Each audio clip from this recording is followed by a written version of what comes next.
So it's a page number 56 from emergency medicine.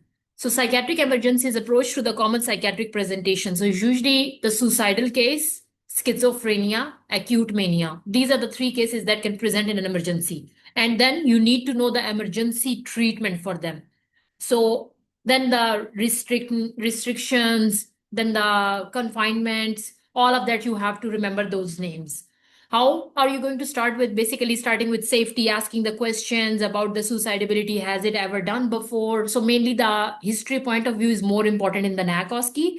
Now you don't have CDM questions, so I don't think so they will be asking very detail of this one. But still, since they can ask you in questions, how will you assess that this person is going to do it? So he's having an active plan or a passive plan, or he has an intent, and they do like to test this. They do like to ask this question, especially in your MCQs. They do like to test, like, do you have an idea? Like, what kind of important questions? Like, he has any previous attempt? What was his plan? Did he already had the weapons, everything with him? So, in this way, you can find out that this person does not have a borderline personality disorder, or he is actually trying to do the suicide.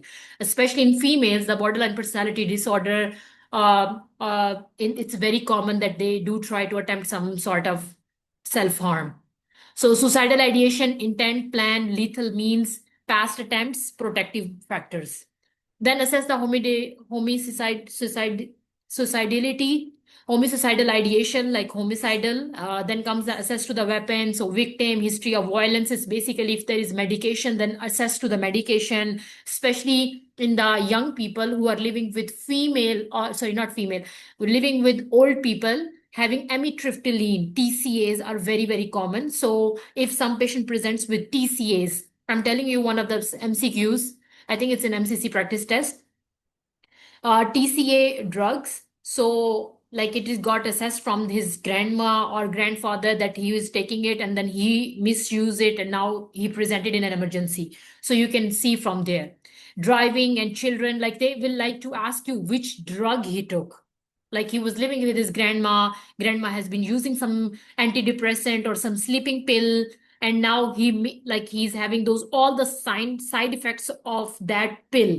Okay, so it can give you an idea like where did he took it from, and now which drug they are talking about. Usually from the older people, the amitriptyline, TCAs are the one that they are taking, and then a young adult can misuse that drug. Very common. Driving in the children's and command hallucination in the case of schizophrenia and mania. Then the current stressors, coping strategies, and mood like mania, depression, acute anxiety attack, panic attack, anxiety, phobias, obsessive compulsion, post traumatic stress disorder, psychotic. So you can read all of this one. This could be anything. And it could be assessed too. Like a patient who is having hallucination, a patient could be having a delusions. It's very less likely they do give you a right straight away scenario. They do like to test your knowledge here and there, giving you a complicated kind of scenario and asking you to make a diagnosis where the answer is hallucination or the answer is suicidal ideation, or they wanted you like a patient can like a scenario can come like a patient with depression having it for too long, unable to cope, he's taking medication. Now they want you started a medication but patient is not getting better. Now they want you to see how long this medication been used for, like especially for 4 to 8 weeks we say the medication does not work, so they're asking for a medication time. And then the same thing can be asked like a patient comes with you with a depression, so in those cases do you like to assess, what would you like to assess? So homicidal thoughts or suicidal thoughts. Okay. Then the psychiatry and then medical. And when they mention any children, then in those cases, a child harm. That's very important that, a patient who's living at home, she's married or she is having kids or, something like that. And now she's having depression, very low mood. She thought of killing herself or she thought of harming herself. Then in that cases, what would you like to do? So in that cases, taking care of or keeping the child safe is very important. Then on the side, key functions for the emergency psychiatry is the patient mentally stable or medically stable.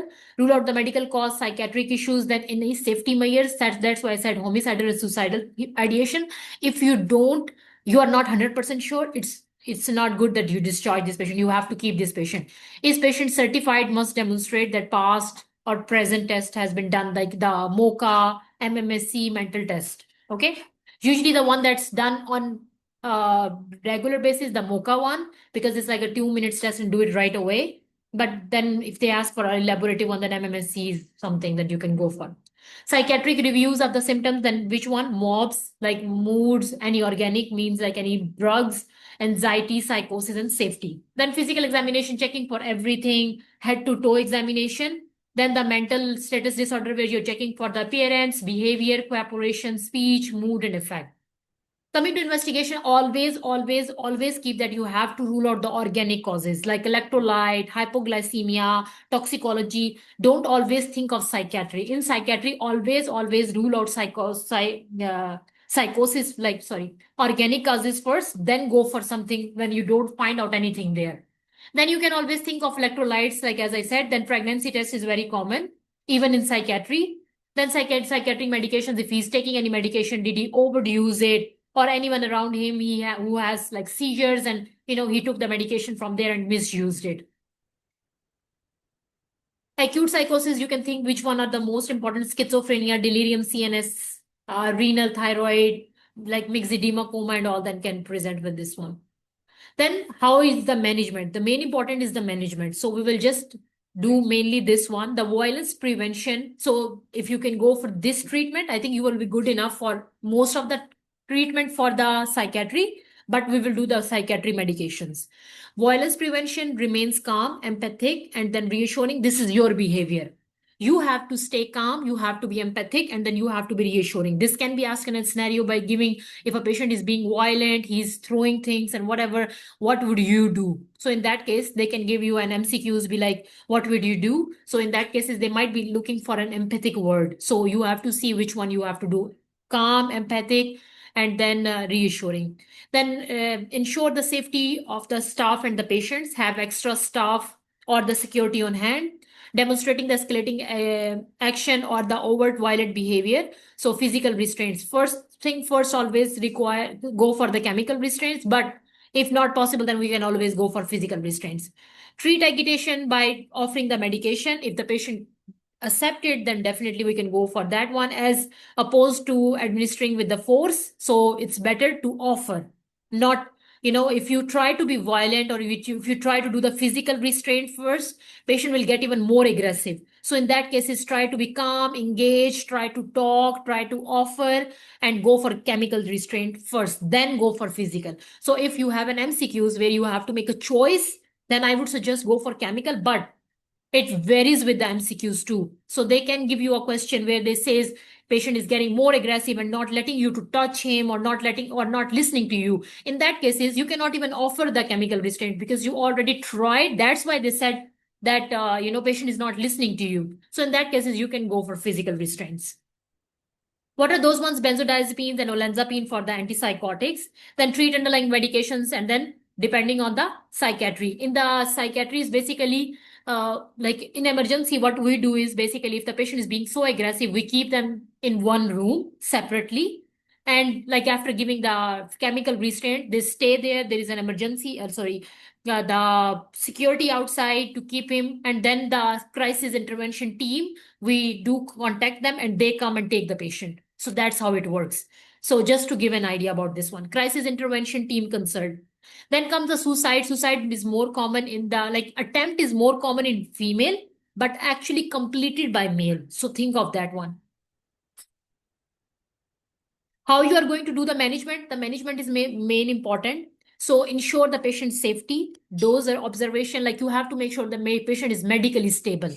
Potentially dangerous from person and then room. Then think of, assess the thoughts, means, actions, previous attempts. As I said, previous attempts is one of the very important factor to find out that this person is going to do it again or not. Then the protective factors. Admit if there is an evidence of active intent, organized plan, assess to the lethal means, psychiatric disorder. Now we are talking about emergency, so I will just give you a little bit about family medicine. The same patient can present in the family medicine with a lot of depression. So in that cases, even when I'm working in a clinic, I do like to ask the patient, do you have any homicidal or suicidal thoughts as well? Then they says, oh, I used to have it, now I'm not having it. So in that cases, you can always tell them about crisis intervention like helplines. That's how it works in Canada. So then thoughts means action. In that cases, we don't contact them unless he's having an acute psychosis or acute mania. As a family physician, we don't contact crisis intervention. But in family medicine practice, we usually just give the number. But if the patient is having acute mania or schizophrenia, usually they don't present in emergency. But let's suppose if he came to you and his dose was not adjusted, so in that cases, or their caretaker called you and asking you what to do in that cases. So in that cases, you have to tell the caretaker talking about crisis intervention center. So main everything is crisis intervention team consultation. Then they assess the thoughts, means, action, previous attempts, protective factors, admit if there is an evidence of active intent or organized plan, then assess for the lethal means, psychiatry. So, knowing all of these things. Patient may require the certification of Form 1 and 42 if unwilling to stay voluntarily. Do not start the long-term medication in the emergency department. So, as I said, just stabilize and then discharge and follow up with the family physician. Psychiatry and the intervention, crisis intervention, just memorize this word or line, and then you can always use it anywhere. Even in NACOSCI, they do like to, if they hardly put any psychiatric case, but let's suppose if they do put, then they like to listen this line. If you get or tell this line in your NACOSCI answer, you get likely very good marks in that station. Okay. Then the high risk factors, which one are those ones, especially the male, more than 45, depression, previous attempts, alcohol use, thinking loss, suicide in the family, organized plan, no spouse or no support system, and serious illness. Okay. So this is from emergency. Now come to here. Let's quickly go from here. Mainly the starting parts. You can all if you have too much time, you can always quickly, slowly read it. But since we are trying to cover everything, I will go very fast and help you to make, finding out where to have to make the diagnosis. So in this one, you can just read it. I mean, in reading way, you can get a lot of MCQs from here. Like here, this one ADL and IDADL is mainly in the geriatric patient. We usually check ADLs and IDLs for their functioning capacity. So they can ask you a question where they ask in the geriatric patient or a 70 years old patient or whatever. In that cases, how do you check their functioning? So they're asking for ADLs and IADLs.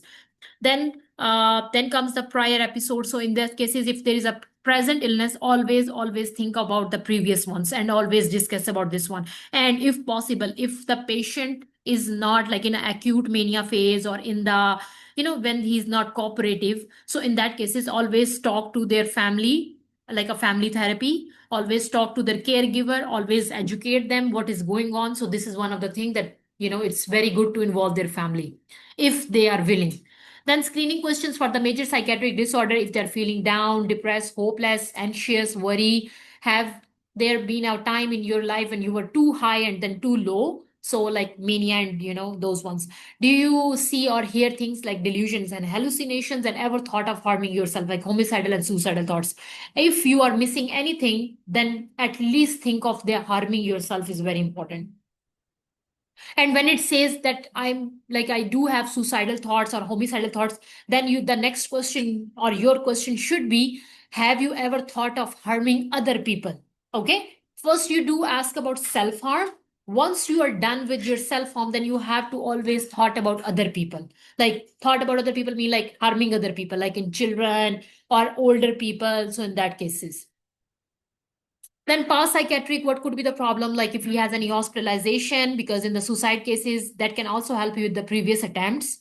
So emergency visits, usually we don't ask about the emergency visit because we have everything on the computer. So we just check that one. But let's suppose if you're taking history, why not just asking it? Suicidal thoughts have numbers, severity, medical intervention, and how did they do the last suicidal thought?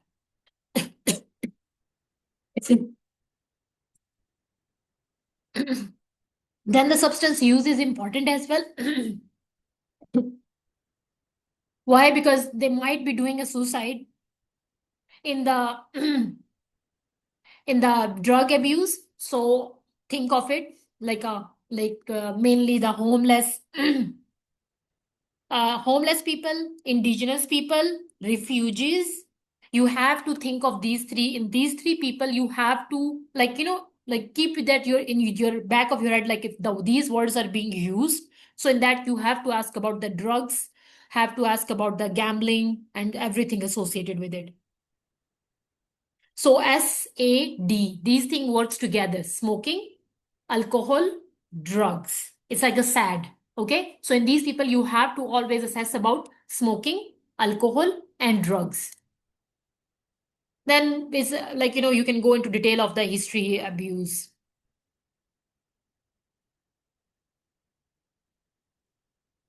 So comes to the family history, a lot of people who have schizophrenia, it runs in their family. And then the people who have suicidal, like, suicidal or depression, who have in their family, ADHD is very common when they have in the family. They usually present like that. Okay.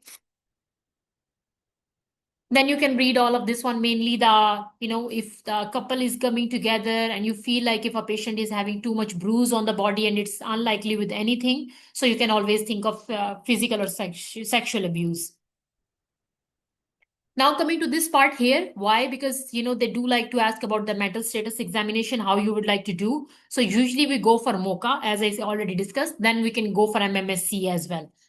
So in that one, we go for general appearance, just knowing that speech. You can read the detail part. I'm just reading the black part because knowing this much is more than enough for you. Like general appearance, speech, mood and effect, perception, like hallucination and delusions.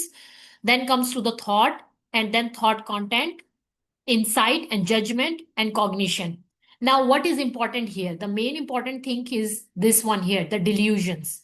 We'll come into this one, okay? This is here the mental status exam. We check for everything as it's written here. So if you don't read from here, you can read the aseptic, appearance, speech, emotions, perception, content, process, insight, judgment, and cognition.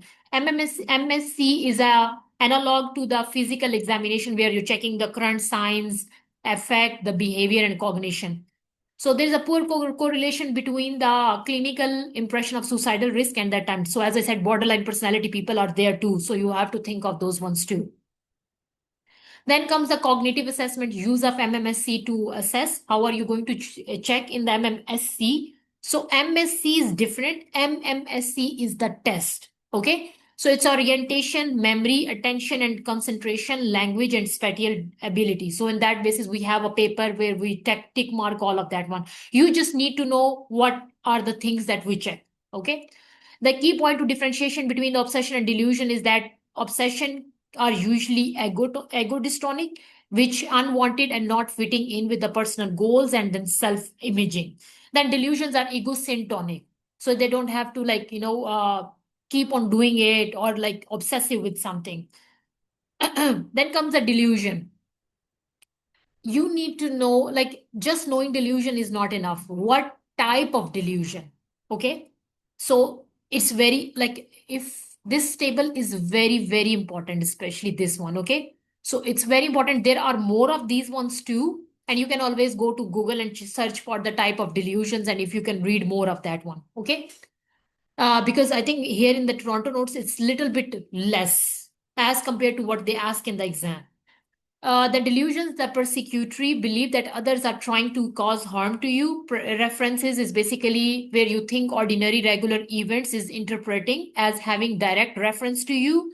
Then erotomania, believe that the another is in love with you, especially the actors and stuff like that. Then the grandiose thinking that I have special powers. Religious, like people who are very, very religious or receiving instructions or power from the god directly. Somatic belief that you have a physical disorder or like one of my limb is missing. Usually people do present in emergency, sorry, in family practice too. Then the nihilistic belief that things can do not exist, so some things sitting there or there but they still think that this does not exist. How do you assess the insight and judgment? Insight is basically where you acknowledge or the symptoms, like patient do acknowledge what is going on with them. Like, if you tell them, oh, you have depression and you need to do this, and they accept it. So acknowledge for that and treatment and then go for hospital and everything. So in that cases, if that somebody is willing to accept it and go for the treatment, in that cases, we go that this patient has insight.